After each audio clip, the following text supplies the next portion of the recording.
New Stellantis boss Antonio Filosa didn't waste time once he grabbed the wheel. High on his to-do list is cracking into the compact pickup game, a segment that's been exploding in the US thanks to hits like the Ford Maverick and Hyundai Santa Cruz. The automaker already has a strong card in its back pocket. Down in South America, Ram Rampage has been making noise, and now it's packing its bags for a trip north. From what we found out, the pickup will be rebadged when it lands stateside. A possible revival of the 2026 Dodge Dakota is already drawing a lot of attention. Name aside, what matters is this: Stellantis is finally putting its muscle into small trucks. Here's the full story of the new Dakota and its US debut. Join us as we explore the world of wheels. Subscribe now and buckle up for the adventure. Avoiding tariffs. To make an impact in the US, price is the key, especially in this segment.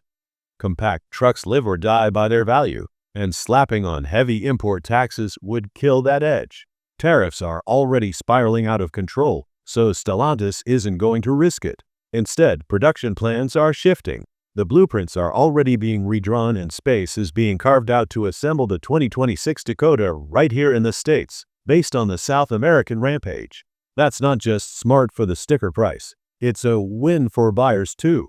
A US-built badge means stronger reliability perception, tighter build quality, and a smoother supply chain for parts and service. In other words, no waiting months for a small bracket or trim piece to ship from overseas. It's a calculated move, but a necessary one. Stellantis knows American truckers put a premium on Made in USA, and launching the 2026 Dakota with that badge is the best way to gain early credibility. Ram Rampage or Dodge Dakota. The truck is definitely on its way, but what it'll be called is still up in the air. Stellantis hasn't locked down the badge, and the naming game is almost as interesting as the truck itself. If they stick with Ram Rampage, it already has momentum. Launched in 2023 in South America, the pickup didn't waste time making a name for itself. It's a serious player in markets like Brazil and Argentina, and plenty of US truckers have been watching from afar, wishing it would cross the border sooner. Bringing that name north would make the transition seamless. But there's another card on the table: Dodge.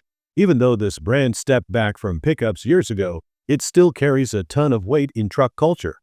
Reviving it with the Dakota nameplate could be a nostalgia play that grabs extra attention, and do it fast. Either way, Stellantis wins. They've got a truck people are already talking about, no matter what's stamped on the tailgate.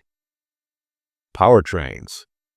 The starting point for the 2026 Dakota in the US is a gas engine borrowed from the Rampage. This truck runs with a 2-liter Turbo 4, good for 270 horsepower and 295 pound-feet of torque. That's solid output for the compact class. The engine is paired with a 9-speed automatic, and all-wheel drive is optional upgrade. All in all, the Dakota with this unit would be quick off the line and strong enough for light towing, which means it fits right into what American buyers expect from a small pickup. But Stellantis can't stop there. If they want the US model to be more than just a Me Too entry, they'll need to match the efficiency of its rivals. Ford already made a statement with the Maverick's hybrid setup, and Toyota's upcoming Stout is almost guaranteed to bring something equally efficient.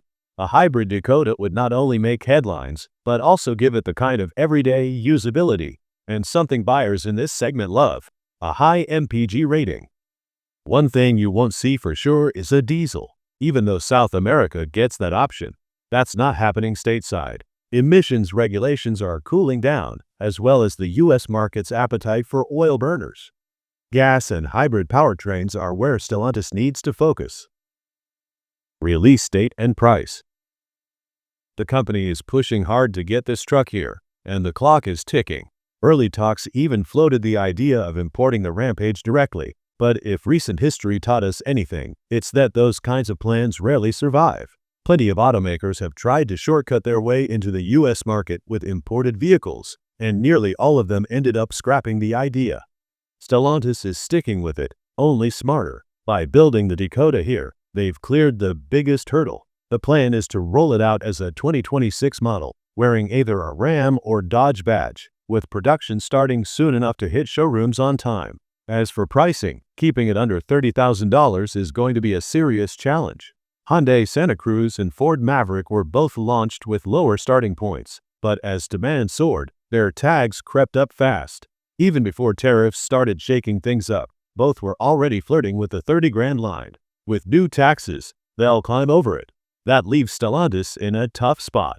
Undercutting competitors may be nearly impossible, but matching them with a fresh design and made in USA quality could be enough to win attention. Thank you for watching, and we look forward to seeing you next time.